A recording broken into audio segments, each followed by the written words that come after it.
إن الحمد لله نحمده ونستعينه ونستغفره ونعوذ بالله من شرور أنفسنا ومن سيئات أعمالنا من يهده الله فهو المهتد ومن يضلل فلن تجد له وليا مرشدا إليك وإلا لا تشد الركائب وأنت وإلا فالمحب الكاذب وحبك يا خير المؤمنين مذهبي والناس فيما يخلقون مذاهب وصرت داعية إلى الرحمن دعوت فاهتزت لك الثقلان أخرجت قومك من ضلالات الهوى وهديتنا بالواحد الديان أيها الأحبة في الله السلام عليكم ورحمة الله وبركاته. ونحن اليوم في عالم لا تتنافس فيه بضخامة أجسادها ولا بكثرة أفرادها وإنما تنافس الأمة بغزارة علمها فعلينا جميعا أن نتعلم مسلم الدبر قال عليه الله سبحانه وتعالى دون إنار نبي محمد صلى الله عليه وسلم يأتي الله سبحانه وتعالى سوي ما جئتني Allah Subhanahu wa ta'ala mengwadani wa in ta'udhu ni'matallahi la tuhsuha wa ni'matullahi 'alaina katsira la tu'addu wa la tuhsa. Neema ya Allah Subhanahu wa ta'ala ni kwa neema hii utawa hii neema tarehe kusuma ile mudo hivi kwa mudo na mtu wa muron kusuma ala hii kagabu alahan hatu kitong siwala atau kan Allah Subhanahu wa ta'ala bagi negayamo dalam nama jana warga berangkat di wiru mengajar warga dari kodi orang berpindah orang di wali atau gol berhati ini mun hari berjalan Allah Subhanahu wa ta'ala akan mengkaji orang itu berjalan panjang enen lewat yang oleh mun ini sih Allah menyamai walau dalam hari dulu orang dalam وأنك الله سبحانه وتعالى هو ينبوه سبحانه وتعالى وتبع يكون ذلك. فموضوع اليوم بإذن الله سبحانه وتعالى هو الإسلام والتكنولوجيا الحديثة. فالإسلام اهتم بالعلم بدليل أن أول آية نزلت في القرآن الكريم تقرأ باسم ربك الذي خلق الإنسان علقة. وكما قلنا آنفا أن أول آية سيدنا جبريل عليه السلام كان امرا لطلب العلم. هذا دليل الان هذا الاسلام اهتم بالعلم والايات الداله على فضل العلم والعلماء وكذلك الاحاديث الكثيره لا تعد ولا تحصى. من هذه الايات قول الله سبحانه وتعالى في سوره المجادله يرفع الله الذين امنوا والذين اوتوا العلم درجات. Yani no holli wonde islam o no himbiri ono gandangal ono wiide no ay on attingal gibbade kadi ande nabi Muhammad sallallahu alaihi wasallam yo jam no holli islam o hade no himbiri ono gandangal ono ramon la buyo ramon hakko sinna ono jibril e Muhammad o gandangal hade ko wele on holli non kadi hande ngi tema ko zaman mutawata wana fi roballi joni woni ko fuulodirte wona ɗuɗugol woni ko fuulodirte fuulodirngal fof ko gandangal kala ɓurɗo mo gandal haɗa o ɓurima ɗo o ɓurima banggue ɗum fof mani so tawi ko doole woni ko laamu tono paraporoma laama tono koytaje sabu hono gandal ngal ko wawi lamade leydi ɓurɗi mawde e nder leyɗamo am e nder leyɗamo subhanahu wa taala haɗa ɗum holli en gandal ngal hiɗo heewi teppude ɗum noon kadi ayaje yewtude fiɗimo ko gandal ɗe hiɗo heewi wono hadisaji kadi hiɗo heewi tawa hen ayaje ngal ayo Allah surat al imran ma on surat mujadala allahu jaari ɗo o ɓantay ɓen honno gomɗiɓe won noon kadi wondude e ɓen jomiraɓe gandal e hono darda man allah hawtodiri gomɗiɓe ɓe e maɗo ɓe gandal jomɗiɓe degré goto ɗum holli haade l'islam moɓɓe hiɓɓori gandagal wono men kadi ayo Allah surat al imran allahu jaari subhanallahu annahu la ilaha illa hu wal malaikatu wa ulul ilmi qa'iman القسط لا اله الا هو العزيز الحكيم الا يعلم الهدي الله سيدي ودنا يتلو على سماكم الله سبحانه وتعالى ملائكه هم سيدي كنو جومنا بغند يكن هو يدي غور هو ملائكه جومنا بغند يكن هو يدي غور الاسلام على دين بركاي من غند aya gede en duli en bayta mo hare ko happalo amma haditha ji tawai Allah subhanahu wa ta'ala ma kilo masalaka fali qali tarihi ilma sahara Allah lakum fi tariqan hana ila jannah kala ju lawo tawam la en do hono danda Allah subhanahu wa ta'ala wa wada ya en bor kay ka jannah don holli islam o himbi kanu hono danda amma no ngal ganna ngal wonde yoni to فالعلم نوعان هناك ما هو فرض عين وهناك ما هو فرض كفاية. قلنا نقول إن الجديد نوني وطن سواء فرض عين وفرض تنجيل. كلا يكتب في لغة جمع ونو العلوم الدينية ونو الطهارة وبين هذه مدافع الضرب مدافع أدب لهذه عندهم وانا لا ينفع وانا جوريتا وانا سبيل بني وانا هيك Untuk kita, untuk mana itu pakai? Untuk mana apa? Untuk ada yang buat kesempatan anda berguna. Orang ini kalau berada di paribalan ala muslim muslim. Mana ala muslim ala pun muslim. Buat primary wala ko. Buat benda tu ini asal nak kita orang nak itu. Umur lima. Dan top merah ada ni. Mana orang orang ko mana top lain. Hari ini tu kalau mahal jalan ni. Modern lagi tu boleh orang pakai. ومن هذه العلوم أيضا ما هو فرض كفاية أي إذا قام به من يكفي سقط الذنب عن الباقي.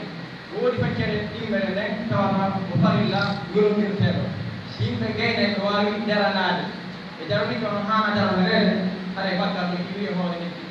لو نجينا itu mana tu kalau mana hari orang itu sehingga kita tegi kewari hiude, kewari hiude lagi lagi, kewari hiude lagi lagi, mana kita kewari ni mana jalan. Walaupun kaya orang kata nyawa diru, walaupun medicine pe, nanti ini medicine pe, ini biji peluar kerja ada, nyawa dia juga nunggu apa, ada hak ini mana hal yang dia. Guna apa pun kita ada ande, ayat itu songa jo, itu tunki dina, tunki tinggi, yang orang kita pun, orang orang melapsan, sebelum itu, otawa okon, nama kaya hari, tawa kaya kero, kita nak kiro jadi. Ini tu ini, hak kita mana hak kita rumah, hari yang kaya Kete sonna wa di pande benno te woni e di no mi ko ha ngare mano pakka benno kono pite di fu on ganne kesse on o dua teknologi o piti kadi pe hana università de wo te woni be e yawde mano kadu botto di hajjo de ma on finkari age kita de dai so no no wana no ma se ni kare pamba tan ay wate ni eto de islamo o himbe ganne no ho ma ganne dina de Hari yang terima kasih Incha'Allah anda ko Islam ialah teknologi. Islam egal di kesede. Di mana ini jo Islam nimbiri ganda lugar baik ko woni. Ganda dina won ganda kesede. Dia kono on teknologi do. Bena dum ilahum au yani silam muhaddad. Ko lagi biar di ini. Jadi agol dari mana kana agol dire mon modi no hebe barai. Ketika aku di sini kan bangke kabonnya no ada kekare mana bakal. Ete bisa. Adito wardas mulido. Jadi orang dia manusia awal itu ayari udah lagi. Amma no eti wal kunta sebelum awal itu mana ber udah hamude saya ayari udah hamude. Di mana hari Islam itu aja ganda katangka tigir di mana sebelum tigir kambo bona. Saya ini kabong boleh sih hari kabonnya awal ini punya pun. Kalau tu kan aku sendiri orang nomor tiga orang awak ini punya nomor dia. Kita bisa timmat. Itu kan orang lagi.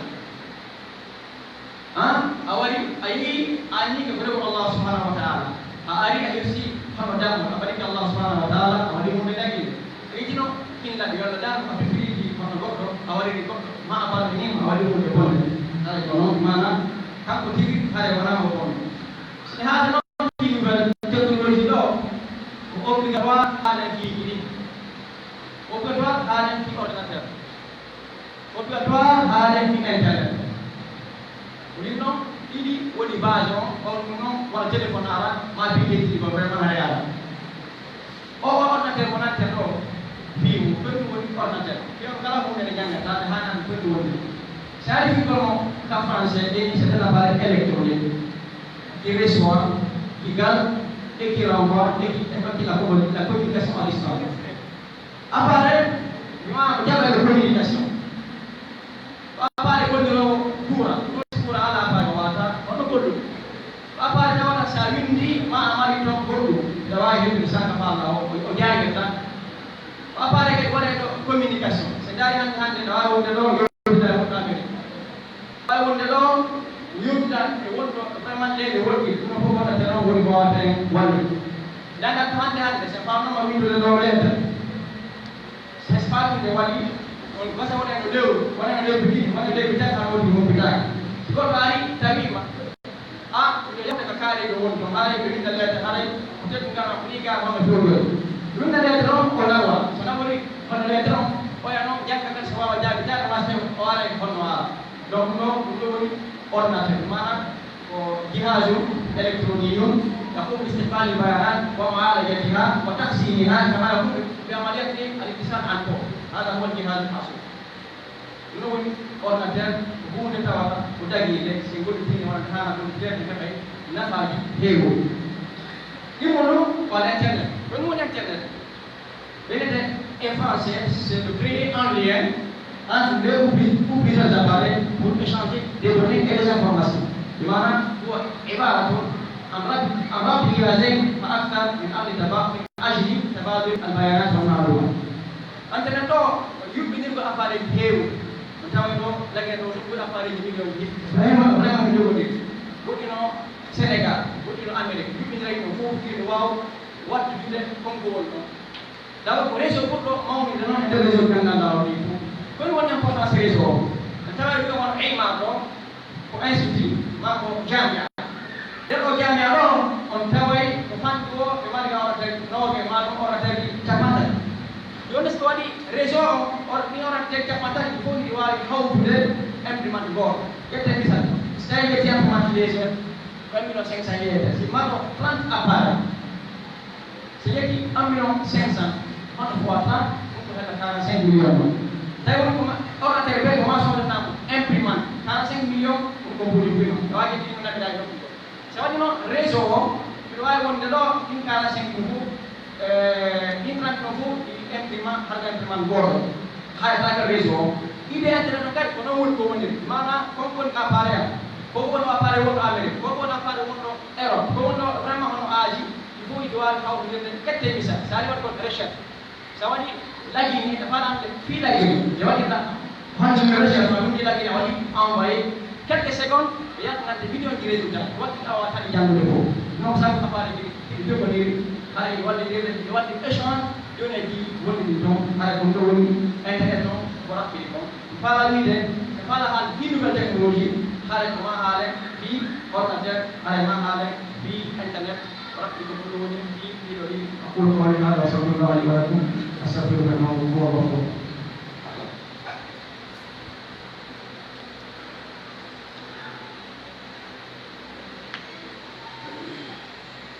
alhamdulillah ala ni'matil islam الحمد لله على نعمه التي لا تعد ولا تحصى. أسأل الله سبحانه وتعالى أن يتقبل منا سائر عبادته. والموضوع الثاني كيف الاستفادة من علوم الحديث. يوني ومنه أن يجيب والدين نفتح إيجان كسر. اللي كنا نلو نوعي ولا يبدي لي. يوم راي عندي inconvénient yi non avantage yi non on éviter cet inconvénient yi naftore avantage yi kala non ande ko service nek woni ko ordinateur ma ko internet ma tay ko wadani mereka ini halaman awal kalian ribaratun al-ba'd يمكن أنت كفاعل بواسطة هذا الجهاز أو بواسطة هذا الإنترنت يمكن أن تقوم ببعض فرق الكلام ari joni ka fara wadde recherche joni ma ten doit wadde do ya ya ne udita ordinateur ma o udita internet ma o sira on brochure idani hapa brochure yo ndey wonda yo ngeen woni matière ji ko ka l'école wa élémentaire benen di matière on ko leer goto anga janno ari a windi hono 30 minutes ko yawda o wona ko yaayo a aja ko ben kadi rewe panto 10 minutes ma 15 minutes ma supplémentaire 15 minutes tawki hono 30 minutes ay 45 minutes 45 minutes a ketti a leer goto 15 minutes ha dan ton 15 minutes wala tan explica ko ni dan 45 minutes are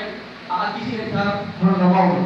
dimana tan woni awani brochure ati a ko bi mo be hen ni livre ma ko to ma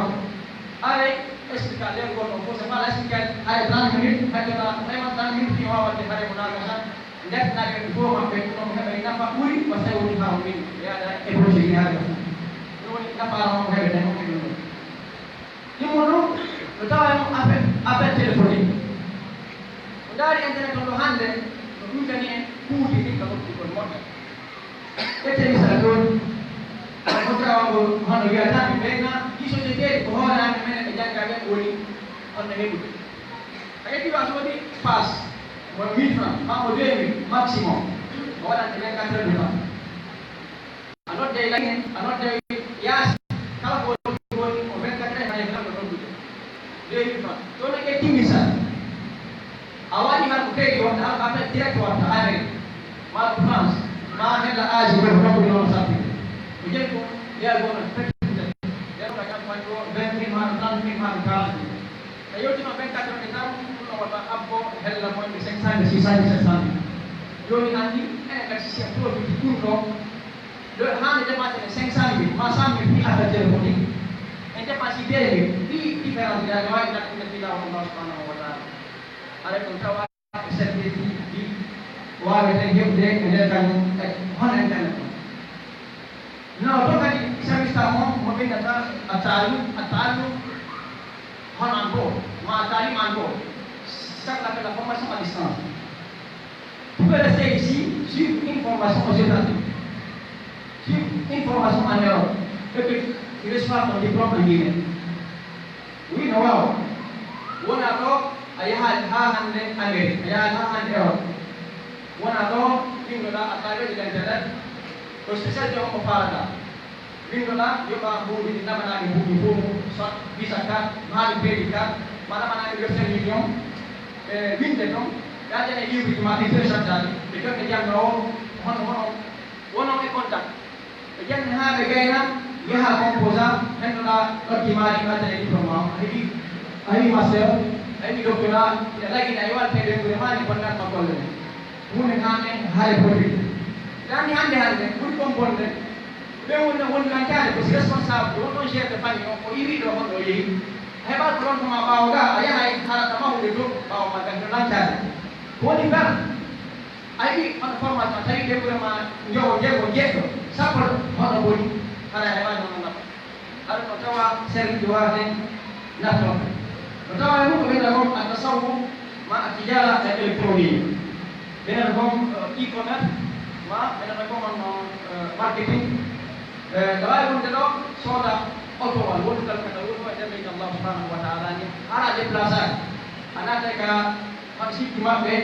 wonde gal ko video di mon no iya photo di mon iya bisa be ko de ko mon iya ha de video na bana ko ni do na ka de so ga ga no ha de plaza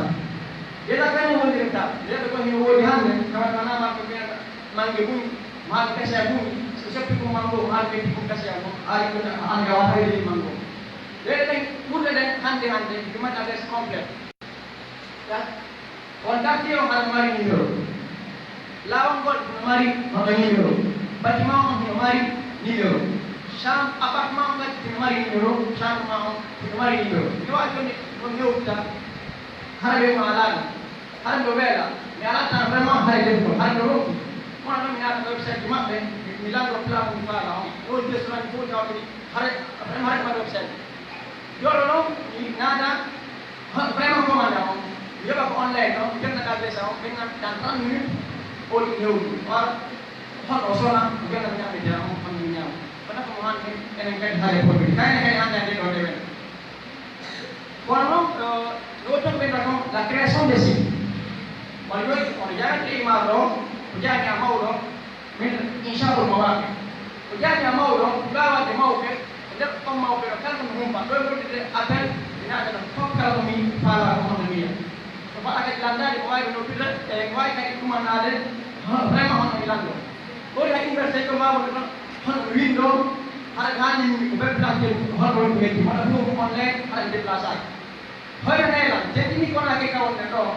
ayah itu wangan terhadap orang pun kau ada jadi dia semua. Orang orang kau ada kau yang berdia jadi kan, kau nak tahu, window kita sendiri. Ayah dia jadi hanya satu orang pun pada dia ni ada barang ini. Kami pun kita dengar kejabat Allah Subhanahu Wa Taala. Mana ini juga. Hari ini, mana tahu ya? Kami pun fokus untuk bawa share sama. Kalau ni kalau umumnya wala bawa share sama, kita berpindah. Dan yang nak berpindah itu, sehingga